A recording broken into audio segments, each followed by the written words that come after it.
Huge crowds have gathered in France in recent weeks to protest a controversial rise in the country's pension age by 2 years to 64. Some of the marches have turned violent. While the reform is most relevant to those approaching retirement, many young people are also taking to the streets. But why might that be? The French youth have joined the protests in growing numbers since the government bypassed parliament to push the plans through. Every night for the past few weeks, 18-year-old Charles Chauliac has been making his voice heard. Not just for his parents, but for himself.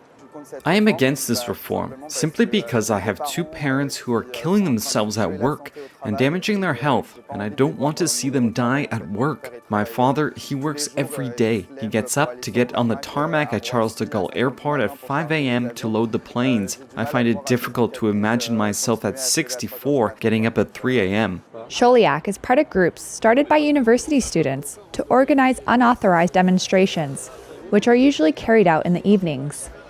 While a few protesters have been seen torching bins and throwing rocks at police, Chauliac insists he hasn't. Opinion polls show a wide majority of voters are opposed to the pension bill. They are further angered by Macron's leadership style and the government's decision to skip the parliamentary vote. For young people like me, we grew up with the hope of being able to influence our society. And when we see that decisions are made without consulting the people who make up this society, that takes away the possibility of being able to change things. Many students like Chauliac have been joining private groups on social media, which helps students mobilize for spontaneous protests. He says they help prevent the groups being noticed by police. But does Chauliac worry about the repercussions should the demonstrations get out of hand? I wonder about that because I know what can happen to us too.